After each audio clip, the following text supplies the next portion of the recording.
Olá pessoal, tudo bem com vocês? Eu sou o André e é um prazer ter vocês aqui nesse momento nos assistindo e a você também que está aí nos acompanhando no YouTube ou pelo Spotify.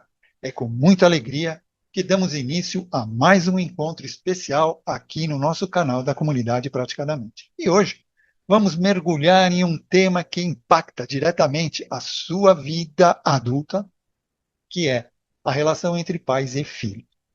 E para isso, vamos ter a presença especial do psicanalista e hipnoterapeuta Henri Dávila, que já é nosso conhecido, com mais de, eu acredito, que quase 10 lives aqui conosco, que dessa vez vai explorar o tema complexo de Édipo, como a relação dos pais com a criança interfere em sua vida adulta.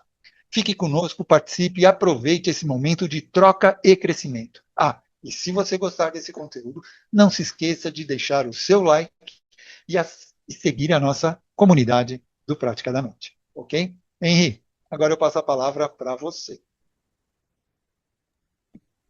Oi, pessoal, bom dia, boa tarde, boa noite, seja lá que hora que você está vendo isso, né? Porque está gravado. Mais um prazer aqui comigo estar com vocês nessa noite, falando aqui desse tema que é tão polêmico, né? Inclusive, psicanalistas de plantão aí, né?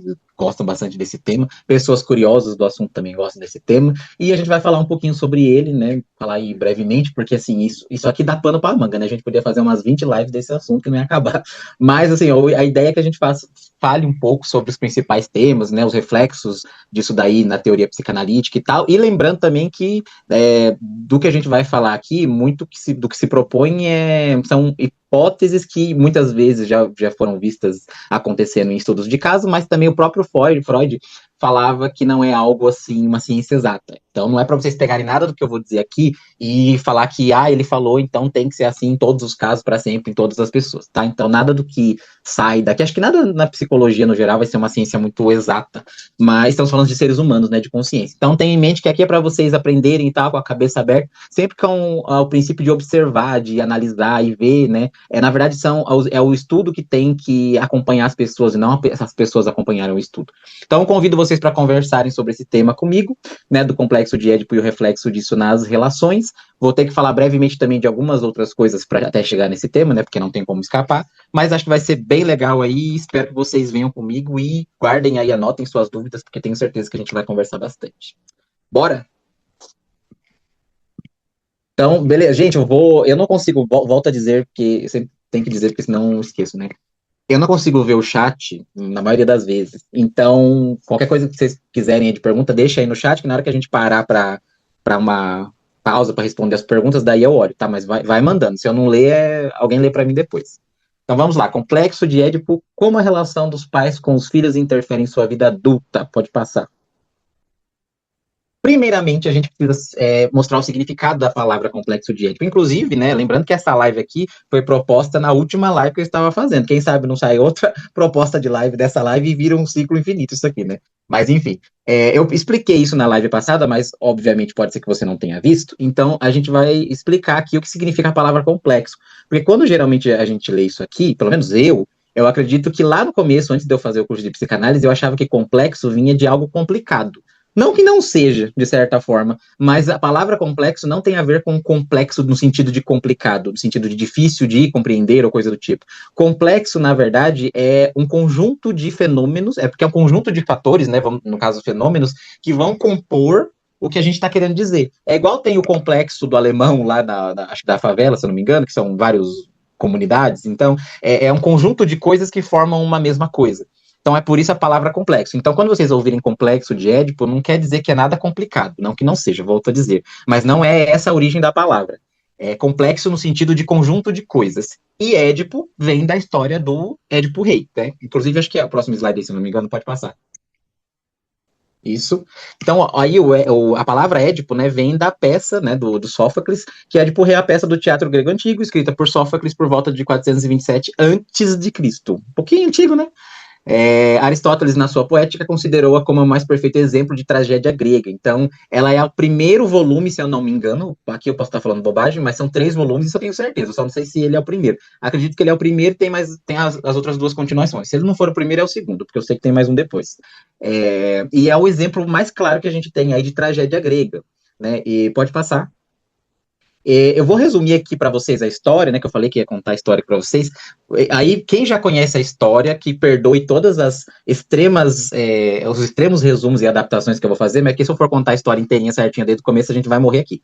Então, vou explicar bem resumidamente, cortando assim, muitos pedaços da história, sim, que é só para vocês entenderem por que a gente usou esse nome, né? A gente, eu digo o Freud, né, no caso. Então, assim, a gente começa a história com o reino de Tebas, né? Tinha um reino chamado Tebas e lá tinha o rei Laio e a rainha Jocasta. Esse rei e essa rainha tiveram um filho. E no batizado dessa criança, lá na festa que estavam dando, o oráculo, né, que era tipo a mãe de Ná da época, né, ele chegou lá pro rei e fez a profecia que acredito que era de praxe nesse tipo de evento, né, e ele fez a profecia de que essa criança, quando ele crescesse, quando ele se tornasse um homem adulto, ele ia matar o próprio pai e ia se casar com a mãe.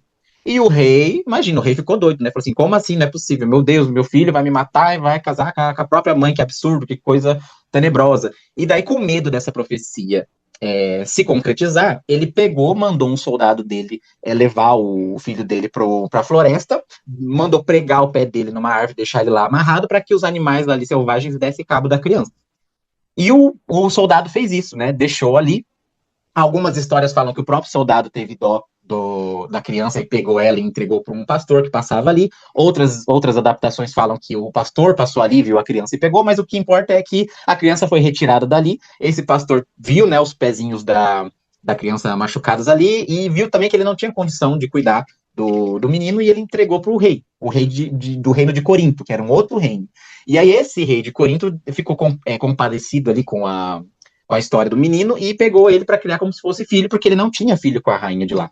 Aí ele pegou essa criança, cuidou e ele não contou para essa criança que ele era adotado. E a criança cresceu, o menino cresceu ali e foi dado o nome dele de Édipo, porque Édipo significa pés inchados, pés pregados, que foi como ele encontrou a criança, né? Como encontraram a criança lá.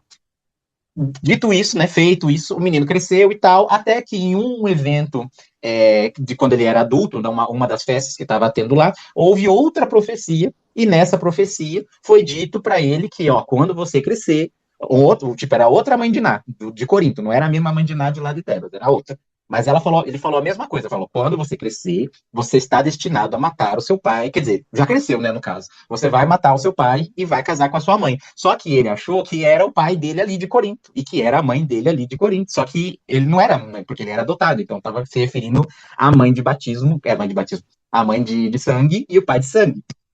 Aí ele, com medo de matar o pai e a mãe dele, ele saiu de Corinto e saiu todo estressado, todo nervoso para ir para outro canto. Não sabia nem para onde ir, ele só foi. E numa dessas idas dele, quando ele estava na estrada, ele estava ali todo mal encarado, já estressado. Aconteceu que ele deu de cara com o rei, que era o pai dele, que ele não sabia, o rei de Tebas, né, que era o rei Laio, e acabou tendo uma desavença ali naquela rua. Acabou que ele matou os soldados e matou o pai dele também, sem saber que era pai dele, cumprindo já metade da profecia. Aí ele foi para a cidade, acabou indo lá para Tebas, e lá em Tebas estava tendo a esfinge. Vocês já viram aquela frase? Comenta aí se vocês já viram aquela frase famosa que é decifra-me ou devoro-te. Não sei se vocês já ouviram essa frase, que é famosinha até. Essa frase vem da esfinge, e a esfinge é uma esfinge era né, igual a do Egito lá, né, que é aquela cabeça de humano, mas com corpo de leão, alguma coisa assim. E ela tava lá matando todo mundo na cidade. Como que ela matava? Ela fazia uma charada pra pessoa. Se a pessoa adivinhasse a charada, ela saía, ia embora, morria, se matava, sei lá o que, alguma coisa assim. E se a pessoa não adivinhasse, ela comia a pessoa. Todo mundo ficava tentando para livrar a cidade dela, mas ninguém conseguia. E todo mundo era morto. E ela tinha lá um monte de corpos lá que ela estava comendo. E o Édipo, ele decidiu ir lá e tentar salvar, né, a cidade. E aí ela fez uma pergunta para ele. A pergunta, se eu não me engano, é algo tipo assim, o que que quando nasce, não, o que que de manhã o que que de manhã tem 4 pernas, de tarde tem 2 e de noite tem 3. Aí parece assim, eu não acertaria, por exemplo, eu sei a resposta agora porque eu conheço a história, mas eu não acertaria. E aí, qual que é a resposta? Aí o Édipo, ele sabe a resposta, ele fala assim, é o homem, porque o homem, quando nasce, né, amanhã, no caso, de manhã, ele tem quatro pernas, que é porque o bebê anda engatinhando, quando ele cresce, ele anda em duas pernas, aí tem duas pernas, e quando ele fica velho, ele anda em três pernas, que seria a bengala, né, seriam as duas pernas mais a bengala. E aí a esfinge fica passada ali que o Édipo acertou, e ela vai lá e pula do penhasco e se mata, e aí ele salvou a cidade. Como prêmio por ter salvado a cidade, o que que acontece? Ele vai lá, a cidade vai lá e dá a mão da rainha Jocasta para ele como gratidão. E aí a rainha era a mãe dele, ele não sabia que era a mãe dele. Casou-se com a mãe dele. Teve filhos com a mãe dele, teve quatro filhos com a mãe dele, inclusive. E eles viveram felizes, vamos dizer se essa palavra meio que pode ser usada nesse contexto, né? Mas eles viveram felizes ali por alguns anos, as crianças cresceram e tal. E até que outra confusão aconteceu e ele meio que chamou como fala? A mãe de Ná lá, né, o profeta lá, para fazer a profecia, porque eles estavam querendo achar a todo custo quem que tinha matado o rei. Ele mesmo estava disposto a dar tudo para saber quem matou o rei e tal, e no caso era ele mesmo. Não tinha foto naquele tempo, né? Então não tinha como mostrar para ele e tal. Aí, meio que resumindo a história, porque eu falei que eu tô cortando 1 milhão de pedaços aqui, tá? Aí, resumindo a história, ele ficou sabendo que o profeta falou para ele: Mas, meu amor, você já cumpriu a profecia. Você matou o seu pai lá na estrada, foi você mesmo que matou, você tá aí querendo saber quem foi, e foi você mesmo. E você se casou com a sua mãe, essa é a sua mãe, aí, ó, tá vendo? É a sua mãe. Aí ele ficou doido, achando que. Não, falou: Não, não é possível, não é possível, não é possível. Mas aí ficou aquele meme, né? O Édipo assim, não. E o profeta, sim. E o Édipo, não. E o profeta, sim. Ele ficou essa coisa, ele falou, meu Deus, não. Aí a rainha, quando percebeu que era real, que aquilo estava acontecendo mesmo, não aguentou, foi lá para um quarto, para sei lá o que, aquele lugar que ela ficava lá, os aposentos reais, e se enforcou, se matou enforcada. Ele encontrou, ele foi lá correndo atrás dela para tentar salvar ela. Quando chegou lá, ela já estava enforcada. Ele pegou o grampo que ela usava, aquele para prender tipo aquele paninho, né, grego que elas usavam, pegou aquilo lá e enfiou no olho dele e cegou, por conta dele ter feito o que ele fez, ele meio que para se castigar, ele se cegou assim, e daí partiu cego por aí, e aí continua a história. Mas até onde a gente quer saber é aqui. Enfim, foi uma tragédia, né? Todo no final das contas, realmente. E o que tudo isso quer dizer? Se é que tem uma moral da história. Na verdade, né, nesse tempo, o que o Sófocles queria contar com tudo isso é que ao fugir do seu destino é que você o encontra. Você não consegue fugir do seu destino, porque foi justamente por ele querer fugir do destino dele é que ele concretizou o destino dele. E, tipo, outros vão dizer que, assim, que eles queriam dizer na época que não dá para contrariar a vontade dos deuses. Mas a gente vai chamar destino como vontade dos deuses nesse caso, então vai dar meio que na mesma coisa. Mas, enfim, entenderam? Porque, tipo, toda essa história para vocês entenderem. O Freud, ele assistiu essa peça várias e várias vezes, e aí ele começou a ver uma analogia nisso daí. Aí, não que. Até porque ele foi a primeira pessoa a se analisar, né? Então ele foi o primeiro paciente dele, por assim dizer. E o que ele quis dizer então? Que as pessoas, que as crianças, que os meninos se apaixonam pela mãe? Não, foi só uma analogia de que tem coisas que vão acontecer que não tem como a gente escapar, e essa coisa de o menino ter a mãe como o primeiro objeto de amor.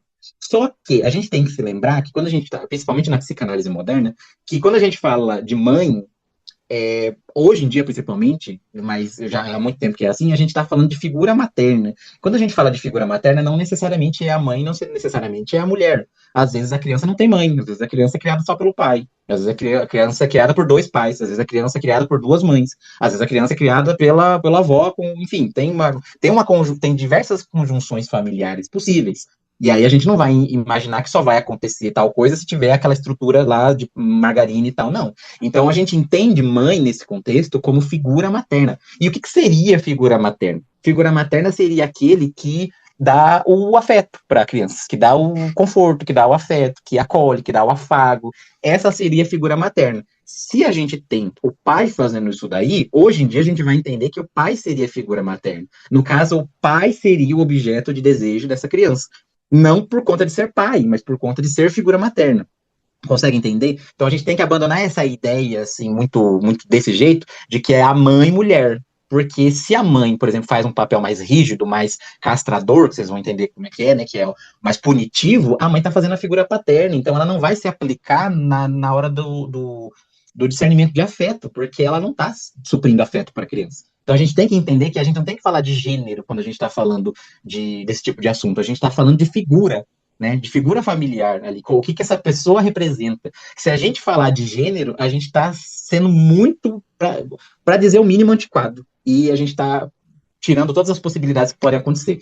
Então vocês têm que ter bem em mente que a gente fala mãe, porque na maioria das vezes, né, no comum é a mãe, é a mulher. Mas pode não ser. E não é porque não tem uma mulher ali, ou a mãe de fato seja a figura de afeto, que isso aqui não vai se aplicar. Então é importante entender isso, tá?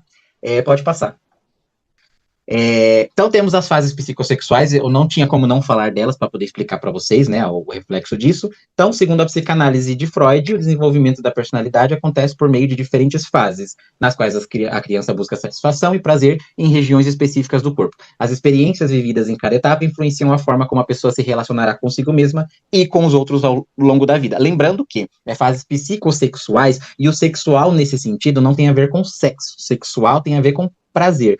Isso aí, acho que todo mundo já ouviu falar que, talvez eu acho, né? Porque todo mundo já ouviu falar isso de que, mas a psicanálise só fala de sexo. Porque o Freud só fala de sexo. São poucas as vezes, se você for ler as obras de Freud mesmo, que nem eu li tudo, porque também, né, misericórdia. Mas são poucas as vezes que você vai ver ele de fato falando de sexo no sentido de vucu-vucu ali mesmo e coisa. Porque o que ele fala de sexual é outro princípio sexual, é um sexual de prazer. O sexo, a copulação, o coito, é uma das maneiras de se ter prazer, mas não é a única, a gente sabe. Então, o que a gente vai falar aqui? Eu vou falar a palavra psicossexual, vocês vão escutar muito a palavra sexual em psicanálise, mas dificilmente a gente vai estar se referindo a isso, a sexo mesmo, tá? Então, tenha isso em mente, porque senão também você já vai ouvir o tema com esse ouvido meio, mas é safadeza, mas não é, tá? Não tem. Inclusive, tem bem pouco. Para quem acha que vai ter bem pouco. Vou fazer a psicanálise, vou falar de sexo, horrores. Não vai. Você vai falar bem pouco, inclusive. Tá? Então, lembre-se disso. Pode passar. Aí eu vou fazer um breve resuminho, assim, só de cada uma das fases, só para vocês entenderem. Lembrando que essa idade que está aqui também pode mudar, porque, né, isso aqui foi escrito há muito tempo. Hoje em dia, as crianças... Meu irmão, com 7 meses, já botava na pepa no celular sozinho. Então, essas coisas aqui podem ter alterações, tá? Mas não foque-se muito na idade, em si, na característica. Então, no começo das fases ali, do 0 até 1 ano e meio, o prazer está concentrado na boca. O bebê explora o mundo por meio da sucção, alimentando-se da alimentação, mordidas, e nessa fase surgem as primeiras experiências de confiança e dependência de vínculo afetivo. Você já viu que nessa fase a criança fica babando o tempo todo? Ela vê uma barata, ela bota na boca, né? Tudo que ela sente o mundo pela boca. Parece a cobra que mostra a linguinha assim para sentir os ambientes, sabe? Só que a criança, ela bota tudo na boca, ela lamba, ela bota o cachorro na boca, passa tudo que ela puder, ela põe. Inclusive, os pais têm que ficar doidos de olho, porque senão a criança bota até bosta na boca. Tem que ficar desesperada ali. Então, nessa fase, a zona erógena, volto a dizer, não é prazer sexual de sexo adulto ser humano. A zona de prazer, ou seja, quando ela sente algum estímulo prazeroso, é na boca. Então, por isso que ela quer botar tudo ali. Se a gente, como adulto, tivesse essa mesma coisa, e vulgo dizer temos, porque algumas têm, né? Alguns aí, ó, fica fumando, fica bebendo, a gente ia fazer a mesma coisa, que inclusive alguns fazem, né? Então, por isso que isso aí a gente fala de regressão. Mas é outro assunto, né? Vamos continuar. A gente vai falar disso aí depois quando chegar nos reflexos lá de resultado. Então, temos aí essa idade como sendo a boca como zona erógena, tá? É importante saber disso. Pode passar?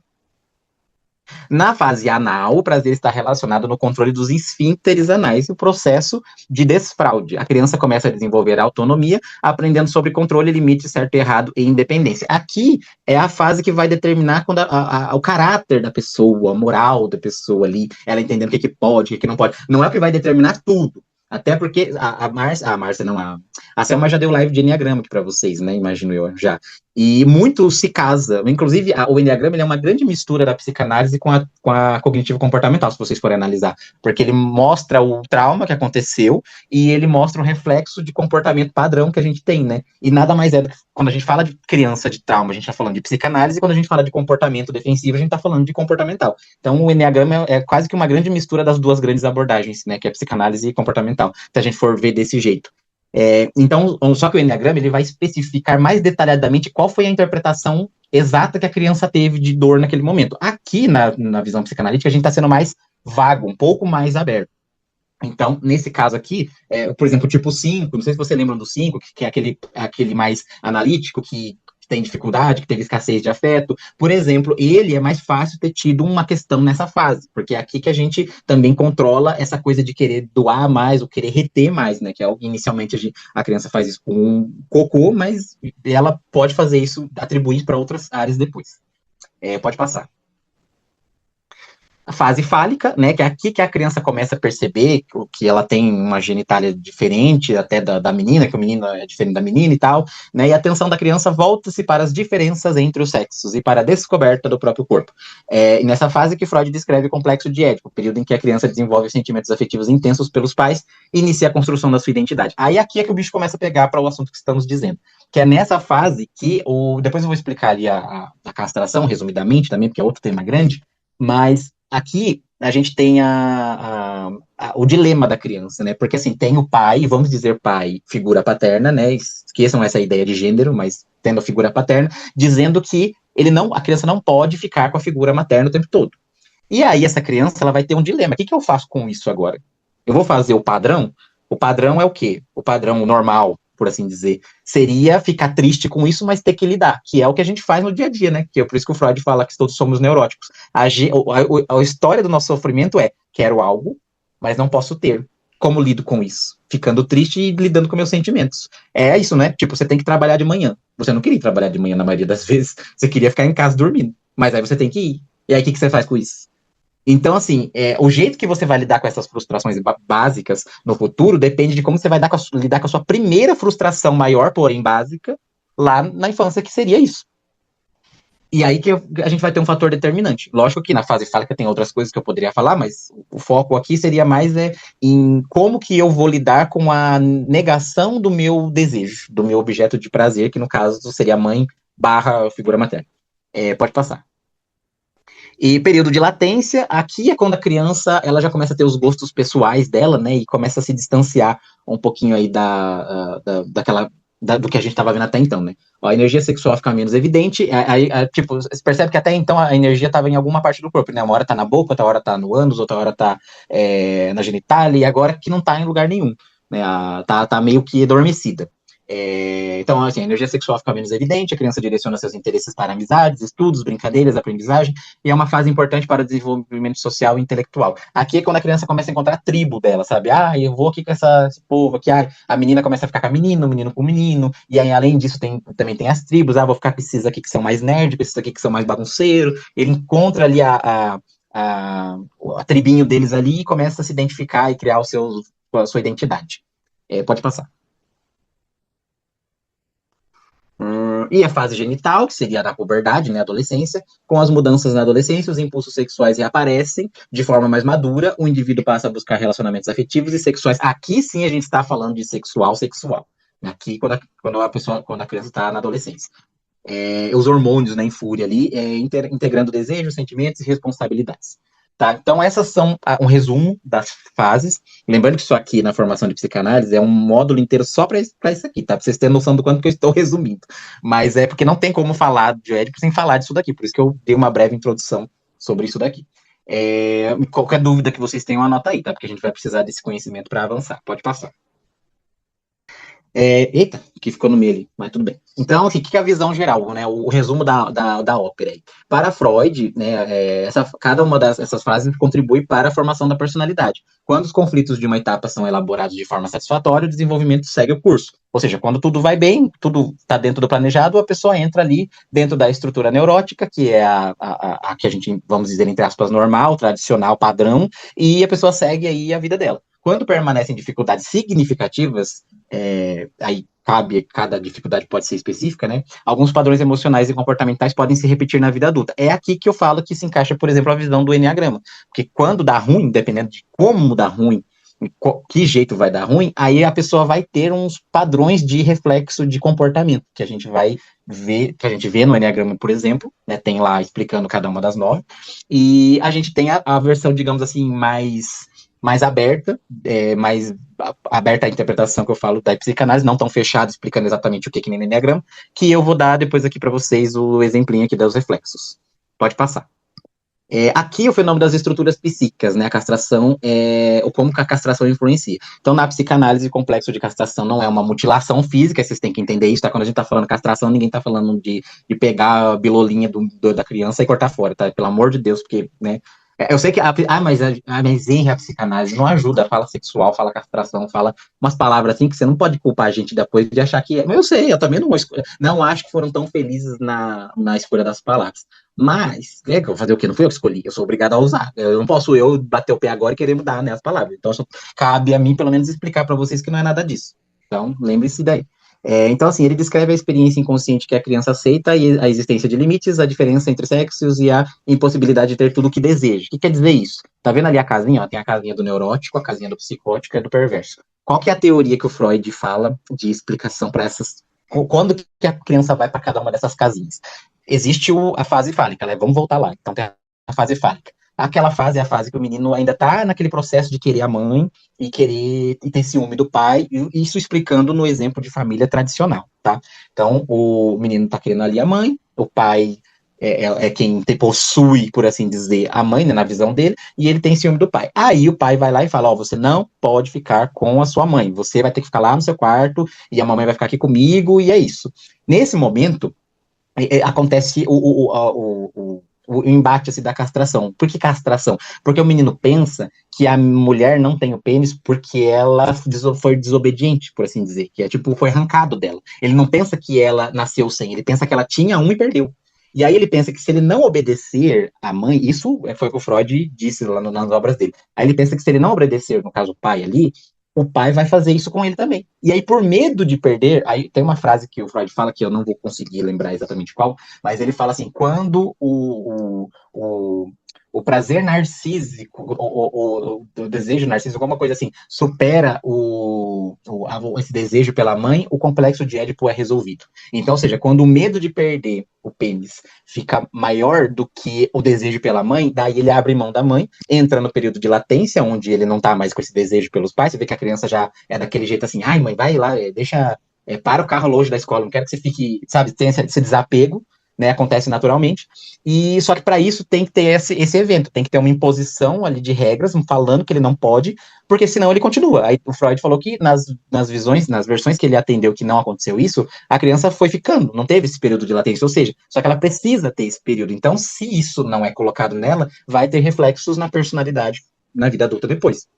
Então, ou seja, essas caixinhas, como que o Freud explicava? Ele falava assim, ó, quando há uma figura impositora de regras que é firme e fala assim, ó, você não pode ficar aqui, vai pro seu quarto, bababá, e não só uma vez, né, mas isso aí é imposto. E a criança entende, e ela tem aquele medo de ser castrado e tal, e quando tudo acontece, digamos assim, ok, aí a criança vira neurótica. E o que é neurótico? Você, eu espero, né, que vocês sejam também. Se não for, tá, não sei, mas espero que seja. Então, o neurótico é o tradicional, é o doido normal, né? Que é aquele assim, eu quero isso aqui, mas eu não posso ter. Ai, que raiva, que ódio, deixa eu aqui gritar nessa almofada, deixa eu, sei lá, apertar meu negócio anti-estresse, deixa eu tomar meu remédio. É o tradicional, assim, frustração tradicional. As pessoas, digamos, normais, com muitas aspas, tá? Isso daí, e olha que essa é a parte boa, hein? Esse aí, se você for, é que você tem que agradecer. Aí tem o outro tipo, o doido que já não é o doido propriamente como a palavra vai dizer, né? Que é o psicótico. Para aí você entrar na estrutura psicótica, e lembrando que a gente está falando de estrutura mental, então a gente está falando de todo um aparato de ser. Estrutura é como se fossem as colunas que sustentam a sua personalidade, a sua essência, o sujeito que você é e tal, enfim. Como que você entra na estrutura psicótica? O Freud fala que quando você não tem nenhuma imposição de regras, quando a criança faz o que ela quer, a hora que quer, e tem tudo que quer, quando quer, que é o famoso super mimado, sabe aquelas crianças extremamente mimadas, aí o Freud vai dizer que essa criança vai perder a conexão com a realidade. Por quê? Porque o mundo não é desse jeito. Quando ela crescer, ela não vai ter as coisas que ela quiser, a hora que ela quiser, do jeito que ela quiser. Porque os pais ainda podem dar tudo que ela quer, mas o mundo não vai. Mesmo que ela for rica, ela não vai ser assim. Então, ela perde essa noção com a realidade e isso vai influenciar na personalidade dela. Por quê? Porque ela vai começar a achar o quê? Achar que, então as pessoas não estão me dando o que eu quero, é meu inimigo. Essa pessoa está tramando contra mim. Essa pessoa. Aí começa a ter paranoia. Ela começa a achar que as pessoas estão com um complô, vão achar que até que os alienígenas estão se juntando para exterminar ela. E aí ela começa a entrar na psicose, no que seria no que a gente chama de doido, por assim dizer, né? Que óbvio que não é certo falar isso. Mas é o doido como o senso comum vai pensar. Que aí ela vai ir para outros, vai perder a noção com a realidade mesmo, vai começar a imaginar coisas, fantasiar coisas. E isso daí, cara, configura a estrutura psicótica, resumidamente falando. Tudo que eu estou falando aqui, gente, é resumidamente, tá? Cada coisa que eu tô falando aqui daria uns 5 livros cada um, se a gente for pegar lá a obra de Freud. Então, pelo amor de Deus, quem conhece e fala assim, ai, mas não é tão simples assim. Eu sei. Mas é que se eu for explicar do jeito que é, a gente fica aqui até mês que vem. Tá? Então, pensem nisso. A estrutura psicótica é quando não se tem uma imposição de regras. Nenhuma. Zero. Tá? Ok. E aí, e a perversa? A perversa, a gente encaixaria o que ali? Contemporaneamente, a gente encaixaria no perversa o narcisista, o sociopata e o psicopata. Tem mais alguém? Acho que só que a gente colocaria ali no perverso. O narcisista, o sociopata e o psicopata. Isso. Que seria aquele que no momento que há a imposição de regras, ele sente um prazer em desafiar as regras. Em falar, na hora que o pai vai lá e fala assim, você não pode ficar com a sua mãe. Aí ele tem duas opções, né? Ele pode ser uma coisa mais, sei lá, mais narcisista, mais sociopata. E falar, eu posso sim, você não vai conseguir me separar dela. E ele peitar o pai assim meio que de cara, ou pode fazer uma coisa mais psicopata, mas e falar assim, tudo bem, tá bom. E aí na encolha ele vai criar um plano pra fazer a mãe dele acreditar que o pai dele bateu nele, alguma coisa assim, pra ele conseguir ficar do lado dela. Vai ser uma coisa mais psicopata. Mas ainda assim, o que temos em comum nesses três exemplos? Ainda há um desejo, um prazer por ir contra as regras e sim eu ter o que eu quero. Eu não aceitar que isso não é, que isso não pode, não aceitar que isso não deve ser feito. Não, eu quero e pronto. E aí temos a estrutura perversa. Então, esses são os resumos das estruturas e você vê que vai acontecer essa estrutura depois desse evento fatídico, vulgo, complexo de Édipo. Entendeu? Até aqui dúvidas, eu sei que eu já falei pra caramba aqui, então deixa eu tomar uma água, se vocês tiverem dúvida aí pode mandar. Tá ótimo, muito bem explicado. Eu tô até achando. O pessoal tá até rindo com os seus exemplos. Tem que ser, né? Que senão fica chato aqui. Se eu não falar palhaçada, não sou eu também, né? Ai, ai. Pode passar. E vamos ver. Eu nem lembro o que eu botei aí, mas pode passar. Ah, tá. Aqui é quando o complexo de Édipo é considerado bem resolvido, né? Lógico que pelo exemplo que eu dei, vocês já tiveram uma ideia, né, do que seria o bem resolvido. Mas tem alguns detalhezinhos também. Então, na teoria clássica, a resolução ocorre quando a criança abandona a fantasia de exclusividade com o genitor amado. Lembrando que estamos falando de genitor amado para falar de figura materna, tá? Porque a gente tem que abandonar aos poucos, é que a psicanálise ainda é um pouco presa ao passado por muitas pessoas, mas a gente tem que abandonar essa coisa de falar mãe e falar pai, porque hoje em dia não se encaixa mais, inclusive. A gente tem que focar mais em falar o genitor amado, falar figura materna. É que falar figura materna ainda soa como mãe, né? Então, sempre que a gente fala figura materna, a gente tem que acabar explicando também. Então, por isso que aqui está genitor amado. Aceita os limites impostos pela realidade e internaliza identificações saudáveis com as figuras parentais. Na teoria clássica, a resolução... figuras parentais seriam os pais, tá? Os criadores. A resolução ocorre quando a criança abandona a fantasia de exclusividade, acho que aqui repeti. Então, basicamente, quando tem essa coisa de, eu vou, entendo que eu não posso, estou triste, estou deveras chateado, mas eu prefiro ficar com o meu biruleibe. Então, deixa a mãe lá, então, né, segue a vida. Aí ela entra ali, volta, procura outros prazeres, aí começa a ver, faz amizade com os amiguinhos e tal, quando vê, não quer nem ver a cor da mãe mais. Esse é o normal, por assim dizer, o tradicional, o saudável, né? O mais próximo, ou o quanto mais próximo disso seria o mais próximo do saudável na visão psicanalítica. Certo? Pode passar. Aqui tem alguns exemplos também de reflexos na personalidade. Eu coloquei alguns só também, tá? Porque pode ter 1 milhão de coisas. Mas só coloquei alguns aqui, que eu vou ler rapidinho para vocês, de exemplos de como que um complexo bem resolvido, como no que a gente acabou de falar, vai influenciar na personalidade. Então temos aí a maior capacidade de formar relacionamentos amorosos maduros, né? A pessoa consegue amar sem exigir exclusividade absoluta ou fusão emocional. Isso porque a mãe era o primeiro objeto de amor. Então tudo que ele aprender nesta relação, ele vai atribuir para as relações de amor que não vão ser da mãe depois, né? Que vão ser dos parceiros amorosos dele. Então, se ele teve esse complexo, ele conseguiu separar da mãe e amá-la de maneira separada, ele consegue amar outras pessoas depois sem querer se fundir a elas emocionalmente. Busca de parceiros que lembrem aspectos positivos dos pais, não necessariamente fisicamente, mas em valores, modo de cuidar, humor, inteligência ou afeto. Ou seja, se eu receber muito amor da minha figura materna, eu vou procurar pessoas que me tratem com muito amor, mas eu não vou colocar isso como algo extremamente exclusivo e também não vou buscar a aparência física dela. Não, vou buscar ser tratado daquela forma porque foi uma forma que eu me senti feliz. Capacidade de receber e oferecer afeto, o amor não é vivido como algo perigoso ou ameaçador. Boa integração da sexualidade com afeto. A pessoa consegue desejar sexualmente alguém que também ama, porque isso aqui pode ter, né, problemas com isso, né, se não for bem resolvido.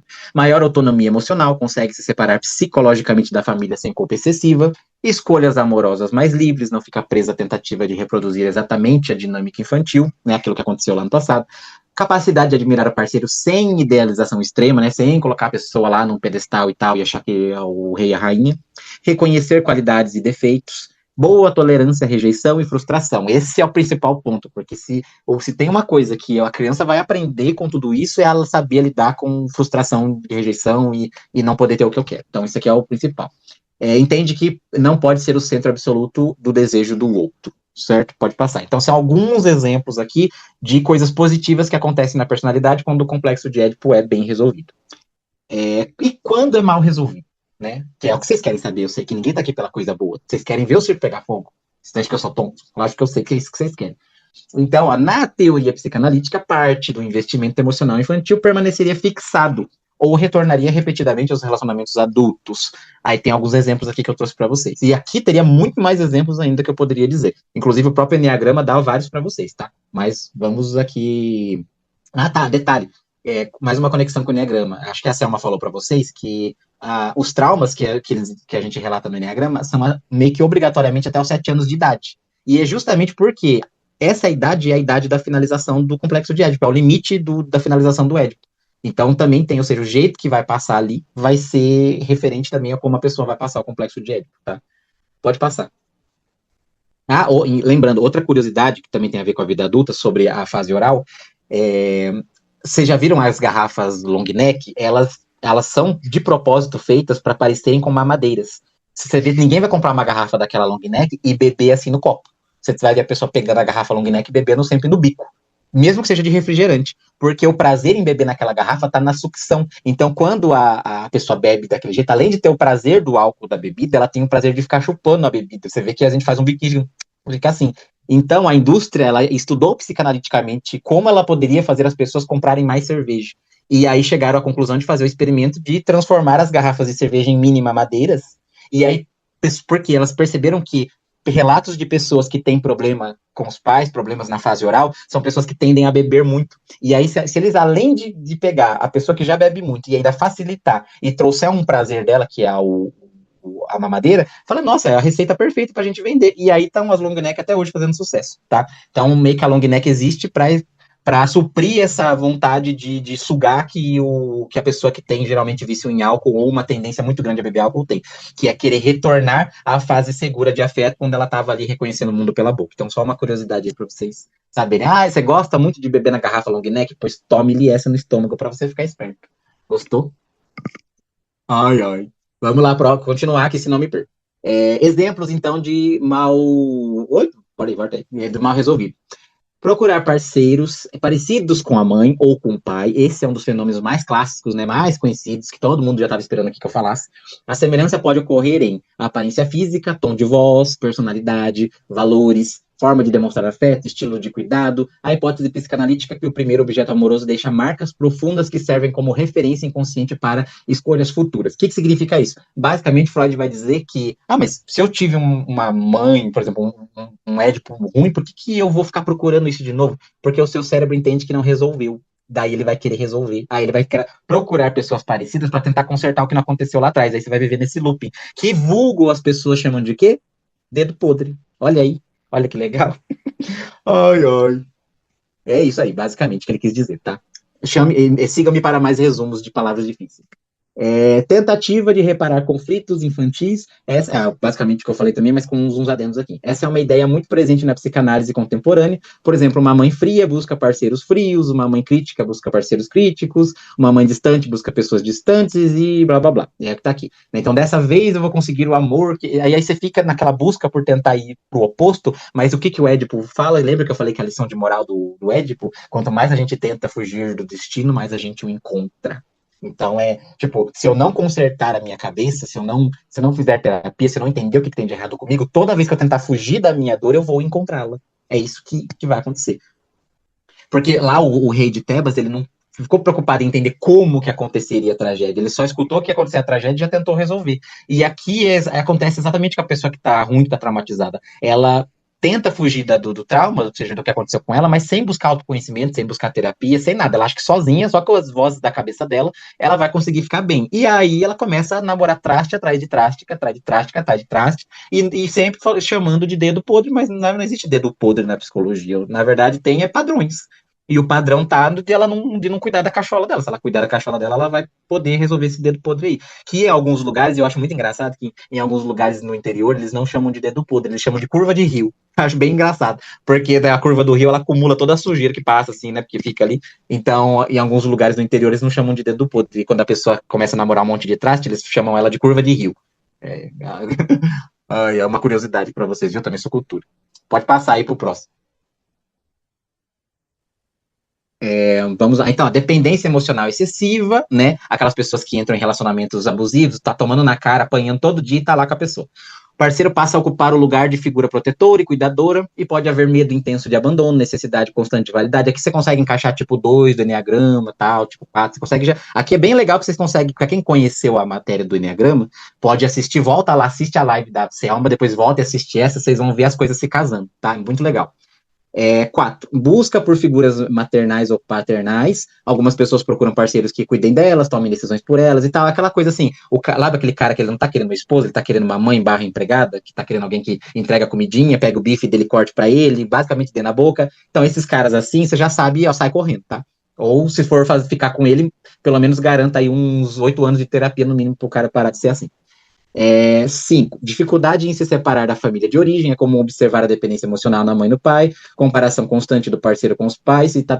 Sabe aquela pessoa, né, aquele homem, aquela mulher que está o tempo todo trazendo a família para dentro de casa, a mãe tá o tempo todo em casa, o pai tá em casa e não consegue tirar os pais, né, tanto vai visitar com muita frequência, como também fica trazendo para dentro de casa, e não só trazendo para visitar, acaba que a pessoa meio que faz parte ali, e isso é um pouco perigoso, né, porque você tem que ter a sua própria família.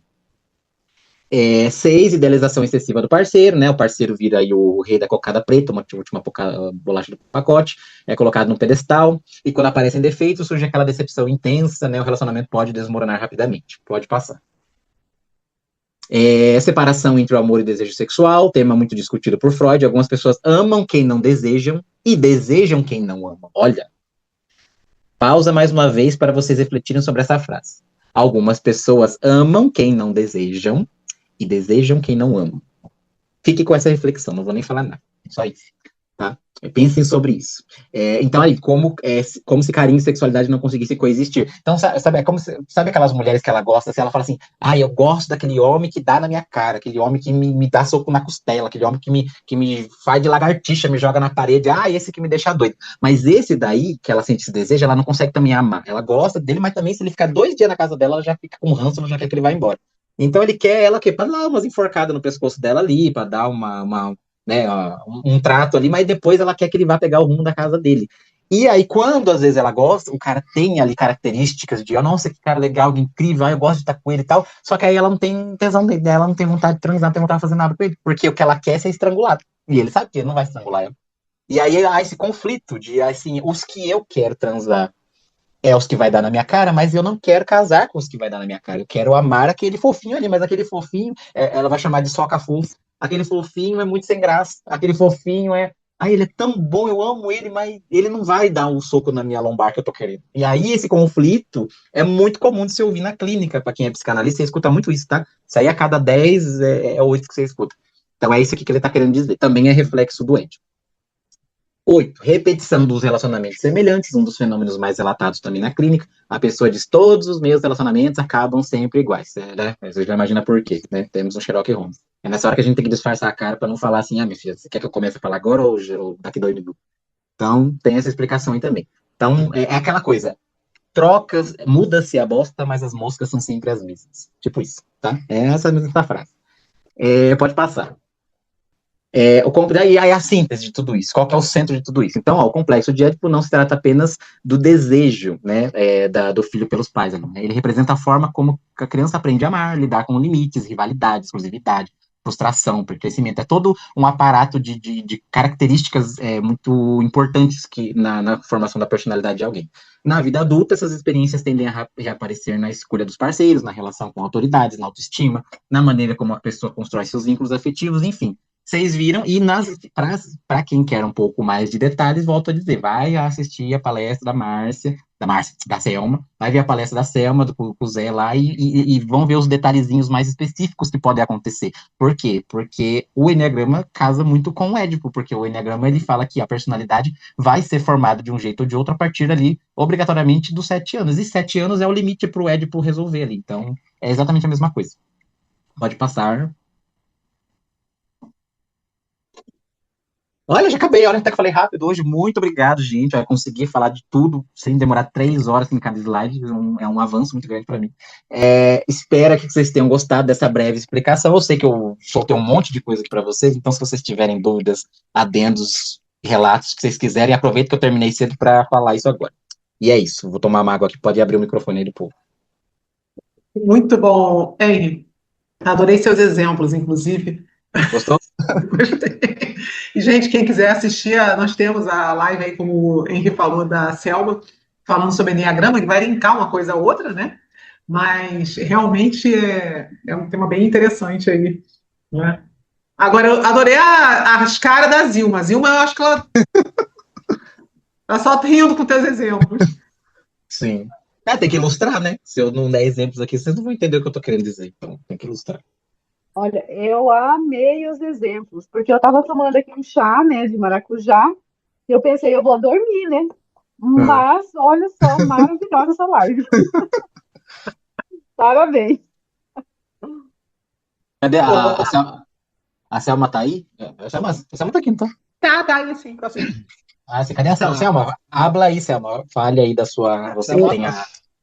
Eu achei incrível, né? É um tema maravilhoso. Mexe bastante com a gente, né? Ainda mais você sendo um artista aí, vai contando essa peça, vai falando, a gente vai aprendendo de uma forma tão gostosa, tão natural, mas faz todo um sentido e assim, se nós formos olhar até para os relacionamentos amorosos, né? Quantos complexos de Édipo aí não vê nas relações? Sim. É o mais visto, como eu falei, né? Esse exemplo principalmente desses casais que, eu gosto de tal coisa, mas ele não faz. Ou então eu gosto de caras, mas eles não gostam de mim. Eu sinto quero esse cara porque ele me enforca, mas ao mesmo tempo eu não consigo amar porque eu sei que ele não é para casar. Né? Então, aí ela quer o conflito, na verdade, é o grande segredo de tudo isso, conflito. O que eu quero com o que eu preciso, o que eu tenho com o que eu posso, o que eu devo com o que eu quero. Então, esses conflitos constantes, o jeito com que você vai lidar com esses conflitos, todos eles oriundam-se, olha, essa palavra não se dá para usar com tanta frequência, vou usá-la agora, oriundam-se justamente do Édipo. Então, tudo isso aqui vem do Édipo. Eu aparentemente posso até ter falado um pouco do Édipo em si, mas é porque eu queria mostrar mais quais são os reflexos disso, né, do Édipo ali. E explicando brevemente, vocês vão entender. Se vocês quiserem uma aula gigantesca do que é o Édipo e tal, das divergências, das visões psicanalíticas diferentes, por exemplo, Melanie Klein, que é uma psicanalista considerada mais contemporânea, né, porque ela veio depois de Freud, e o Winnicott, que ele é um psicanalista mais voltado. Não sei se vocês já ouviram falar dele, que ela é até mais famosa, né, ele nem tanto, assim, para quem não é psicanalista. O Winnicott é mais voltado para infantil mesmo, para psicanálise infantil. E eles vão ter visões, assim, não que eles são diferentes dessa do Freud, mas eles vão colocar, tipo, incisos ali, umas cláusulas ali na visão deles. Por exemplo, a Melanie Klein, ela vai dizer que começa-se essa afeição, assim, de amar e odiar ao mesmo tempo a mãe, já quando a criança está no peito. mamando no peito.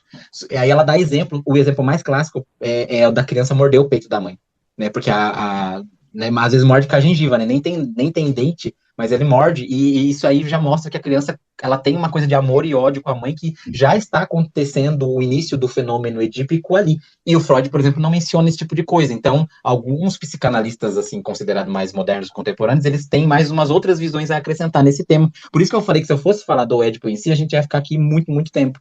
Até porque não tem uma versão específica. E nenhuma das versões, eles vão dizer que é obrigatório, que todo mundo vai acontecer. São exemplos de sistemas que a gente encontra em todas as pessoas e nos estudos de caso, mas não é nada para vocês pegarem como uma receita bruta a ponto de que tem que ser exatamente igual com todo mundo, tá? Isso é importante dizer. Tem uma pergunta no chat aqui, da Inês, Maria Inês. Uma pessoa que, quando criança, viu o pai bater na mãe, e hoje, com 30 anos, é mãe solo de 2 crianças e reclama que cria muita expectativa e sempre tem frustrações em seus relacionamentos amorosos, podemos pensar nesse caso como complexo de Édipo? Muito específico. Mas, na verdade, depende primeiro, que idade que essa criança tinha, e depende muito do contexto dessa criança, dessa família. Só com isso de informação não dá pra gente fazer muita análise. É possível, mas também é possível que não seja. Então, a gente precisaria de mais informação. Aliás, a psicanálise não seria a psicanálise se com pouca informação a gente conseguisse chegar a algum consenso, né? Então, pode ser, mas precisamos de mais informação sobre essa criança, idade, contexto, jeito que os pais tratavam, dinâmica, muita, muita coisa para poder ver se é um reflexo. Mas possibilidade, se a pergunta é sobre possibilidade, sim. Mas certeza não tem como saber. Henry, é por isso que nós temos muitas músicas aí, bem contando essas histórias assim, né? Sim, o que mais tem é sertanejo corroborando com as teorias psicanalíticas. Eu me lembrei de algumas músicas aí. As sofrências aí, não só as sofrências, mas até sertanejo antigo mesmo. Essas de pegar ginigeno mesmo e falar assim, eu vou beber, porque ela não me quer. Ele basicamente está dizendo, estou retrocedendo a minha fase oral, porque lá eu tenho o afeto da figura feminina. E ele não está dizendo que ele vai beber porque ela não me quer, entende? Na verdade, ele quer um prazer na sucção oral, porque isso remete a uma fase em qual ele tinha o objeto de amor dele retribuindo o afeto. Mas a frase diz, eu vou beber porque ela não me quer. Gostou? Então, se pegar de exemplo, a gente sai aí com 50 mil músicas aí. Me lembrei de uma música também, que tinha uma pessoa que brincava, né? Que tem uma música que fala assim, quem eu quero não me quer. A Cimarem Mendonça, que é a Maraísa e a Azevedo, alguma coisa assim. Quem me quer, mandei embora, uma coisa assim. Já ouviu falar, quem eu quero não me quer, quem me quer, mandei embora. Sim. Exatamente. Aí eu lembrei dessas músicas assim, eu fui passando umas músicas na minha cabeça, e falei, gente, tudo música do Complexo de Édipo. Exatamente. Tudo ali. Tudo, e principalmente, né, essas estruturas, né, na verdade, as estruturas, elas são digamos assim, são mais para revelar porque assim, não é que na hora que o pai vai lá e fala ou não fala, que pode ou não pode, que é ali que vai acontecer. Ali vai ser o fator determinante para todos os ingredientes que foram colocados naquele caldeirão desde que a criança nasceu, mostre o resultado, ou seja, o final da receita. Então não quer dizer que aquilo é que vai determinar nada. Aquilo é o último ingrediente que falta para saber que bolo que vai sair dali. Então, ele vai falar que se a criança por exemplo, vai ser psicótica porque ela não teve a estrutura ali da coisa, ele fala que isso não é uma regra exata, por quê? Porque às vezes, por mais que essa figura paterna ali que mora com ele não exista, mas pode ser que ele tenha em outro contexto que acabou sendo, não foi o suficiente, ou para ele entrar numa estrutura neurótica padrão, mas também já foi o suficiente para ele não entrar no psicótico. Então, não é necessariamente precisa ter dentro de casa, porque às vezes ele vai ter, sei lá, na escola. Na escola ele tem um impositor de regras e já é o suficiente. Então, ele vai dizer que não é pra gente dizer que o fenômeno da castração é que determina. É que ali é que a gente sabe o que vai dar de rolo depois desse rolo todo. É ali tipo que de castração, né? Como que a pessoa vai passar pela castração é que a gente vê o resultado da sopa. A gente tem uma sopa ali que acontece desde que a criança tem a consciência na barriga da mãe. Desde que ela escuta já o que a mãe está falando. Ali já começou ali já. Tanto que a gente tem exemplos, por exemplo, falando do Enneagrama, tem pessoas que são tipo 7, porque a mãe por exemplo, bateu a barriga ou caiu, alguma coisa assim, e teve aquele trauma do cética de quase morte, enquanto na barriga da mãe. Por quê? Porque a criança escuta, né, o que a mãe tá falando, escuta não necessariamente de ouvir, mas de sentir, né, de entender, sabe quando a mãe tá estressada, porque os hormônios também vão tudo para ele. Então, isso daí impacta, e desde essa época, desde que ela tá ali na barriga da mãe, já está contando os ingredientes. E aí tem quando nasce, tem os primeiros meses, tem tudo isso. Aí quando chega até o limite ali dos 7 anos, que até hoje em dia é até menos, aí vai acontecer esse fenômeno. Vai ter uma hora que ou não vai ter imposição de regra nenhuma, a criança faz o que quer, ou então vai chegar um ponto que vai falar, não, você não pode ficar aqui com a sua mãe, você tá grande já, você não pode ficar aqui dormindo com ela. E aí, nesse momento, é que a gente coloca o bolo passar. E a gente vê o que sai. Então, não é que isso é que causa, isso é só o que revela, basicamente. Tá? Vai revelar o que aconteceu desde o começo. Eu fiquei pensando aqui o seguinte: teve uma época em que muitas pessoas estavam colocando que você não podia dizer não para as crianças. A educação, uma educação aí que você, se dissesse não, você traumatizava, né? Eu já ouvi algumas falas desse sentido. Você acredita que isso pode ter refletido em alguns casos que a gente vê muito na sociedade aí? Porque quando a criança não tem, ela pode tudo, ela pode ter algum daqueles casos perverso, né? Você tinha colocado ali. Será que esses casos, né, isso pode desencadear esses casos de não dizer não para a criança porque traumatiza? Poder de possibilidade, sim. Mas o que, na verdade, a gente tem aí é uma má interpretação da palavra trauma. Porque as pessoas entendem trauma como no contexto social, onde trauma, por exemplo, é igual a falar de sexualidade na psicanálise, sexualidade no seu amigo do bar. Quando você vai falar de sexualidade do seu amigo do bar, você está querendo dizer outro tipo de sexualidade. Quando você fala de psicanálise, você quer dizer outro. Quando a gente fala trauma em psicologia, a gente não está querendo dizer de coisas que têm que ser evitáveis. Traumas são necessários também para a formação de caráter e tal. Então, a gente tem que traumatizar a criança, não no sentido de pegar ela e esgoelar ela, traumatizar no sentido de a gente tem que... A frustração é um trauma. E a gente precisa frustrar a criança. Então, se a gente precisa frustrar a criança, a gente precisa traumatizá-la.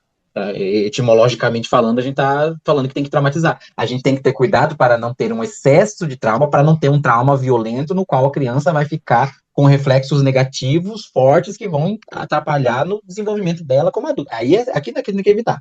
Ou seja, eu tenho que evitar traumatizar a criança em aspectos que vão fazê-la ter prejuízo emocional no futuro com relação a relações, etc. Agora, trauma no sentido de evitar a frustração, não. Então, o que tem aí, na verdade, para início de conversa, é uma interpretação errada da palavra trauma, que as pessoas estão querendo pegar trauma como se fosse um monstro de 7 cabeças que eu não posso a todo custo evitar. E aí a gente está entregando de bandeja a estrutura psicótica, né? Que é a que eu perdo a noção com a realidade, porque eu acho que o mundo é do jeito que eu quero, que eu tenho tudo que eu quero. Então, na hora que eu crescer, aí eu vou ver que não é assim. Só que aí eu fui assim a vida inteira. E agora o mundo não tá sendo daquele jeito. E agora o que aconteceu? O que tá errado?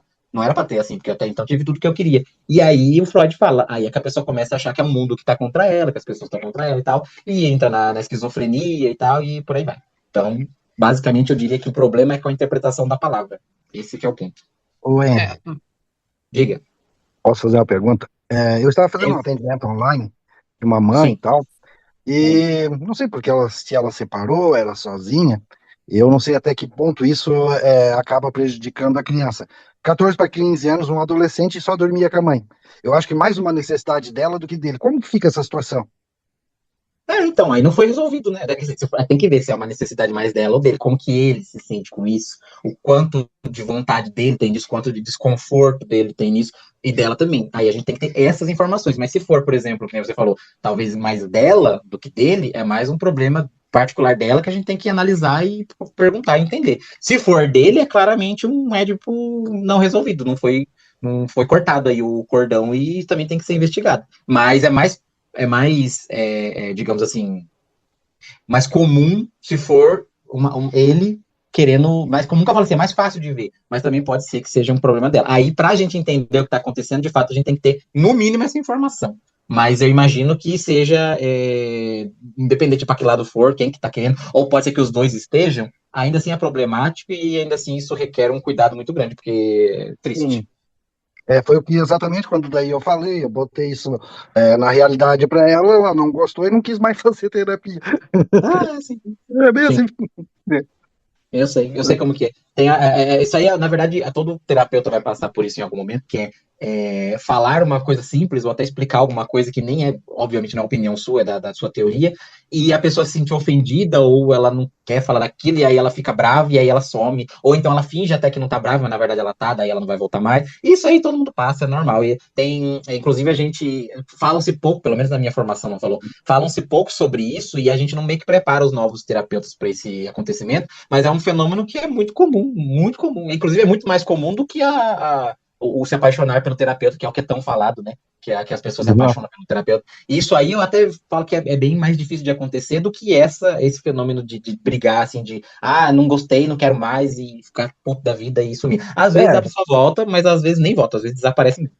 Nem todo mundo tá preparado, né? Pra ouvir a verdade. Não, até que eu cheguei num ponto que eu disse pra ela, porque, pô, o rapaz indo pra 15 anos, já é um adolescente, poxa, logo ele vai estar casando e vai estar dormindo aí na cama contigo, né? Complicado. E tem umas crianças também de 7, 8 anos que estão mamando no peito ali ainda, é umas coisas absurdas também. E assim, a gente tem que ter o tato para falar, mas de qualquer jeito vai ter que falar. E independente se a pessoa não tá pronta, ela vai só pegar e sair mesmo. Aí a gente só deseja melhoras, torce para que a pessoa busque ajuda no futuro. Mas mais do que isso, vai fazer o quê? Vai obrigar a pessoa a fazer terapia? Não tem que fazer, não. Mas é trauma certo pro lado do adolescente, né? Um lado dos dois, né? Os dois estão na versão. Tem muitos pais que estão tem muitos pais que estão com essa dificuldade, vamos dizer assim, entre aspas, de desmamar os filhos adolescentes. Principalmente agora que os preços dos aluguéis e das casas estão altíssimos e os filhos estão morando com os pais por muito mais tempo, né? Você vê filho morando na casa do pai com 30 e pouco por causa de questão financeira. Às vezes o filho até não quer estar, mas por conta de como está o preço das coisas, né? Hoje em dia, é aquele meme, na minha vez de ser adulto, o terreno é 800 mil, né? Na época dos meus pais, para você comprar um terreno, você trocava por 2 galinhas e uma laranja. Agora não, agora para eu ter uma casa... O custo de vida está cada vez mais alto. Exato. Com certeza, né? E é por isso mesmo que acaba você vendo filhos de 30, 35 anos morando junto. Isso a gente está encontrando muito mais hoje em dia. E, Henri, vamos fazer o seguinte, a gente vai encerrar, mas antes de encerrar eu queria que você falasse das tuas redes sociais. Claro. Deixar aí gravado. Pode deixar. Então, gente, obrigado aqui por esse papo. Foi muito gostoso falar para vocês. O meu recorde de velocidade de slides, para quem sabe, porque eu sou demora. Deu até para a gente conversar bastante aqui. Obrigado aqui de novo pelo Praticadamente. Obrigado todos os ADMs aqui. Não vou nem falar o nome, porque se eu não esqueço, alguém vai ficar com ciúme. Então, para todo mundo aqui responsável, tá? Obrigado a todos vocês. Obrigado pelo convite. E para quem quiser me encontrar aí nas redes sociais, o WhatsApp tá lá no grupo também. Eu tô sempre me marca, eu tô ali. As redes sociais Henri Dávila Oficial, o Instagram, o Facebook também. Eu não uso muito Facebook, acho que quase ninguém usa, né? Mas tá lá também, se alguém quiser ver. Facebook tá lá, Henri Dávila Oficial. O Instagram tá lá, Henri Dávila Oficial. E, no caso você busque também atendimento, se você quiser, pode chamar em qualquer uma das redes que a gente conversa. Eu espero que esse conteúdo tenha sido de grande valia, ou pouca valia, ou média valia, tanto faz para vocês, pelo menos pude contribuir com alguma coisa. E se vocês tiverem dúvidas sobre tudo isso que eu falei aqui, é só me chamar que eu vou ter o maior prazer em explicar para vocês. Beijo no coração e até a próxima live. Perfeito. Então, pessoal, estamos encerrando mais uma aula maravilhosa. Espero que vocês tenham gostado. E, lembrando, a próxima live, o tema será sobre burnout, com Jefferson Silva. É na próxima quarta-feira, tá? E não se esqueça de se inscrever no canal e ativar o sininho para acompanhar os próximos encontros. Em nome do Praticadamente, agradecemos imensamente ao Henri Dávila e a todos que estão aqui presentes ao vivo e para você também, que vai estar assistindo a gravação dessa aula. Eu lhe convido a interagir deixando seus comentários, sugestões e feedbacks, porque isso é muito importante para que possamos melhorar e trazer o melhor conteúdo para vocês. Não se esqueçam de curtir e compartilhar, e assim juntos podemos fazer a diferença e transformar a vida das pessoas. Então, vamos nos despedindo e a gente se encontra na próxima aula da comunidade Praticadamente. Até lá, pessoal!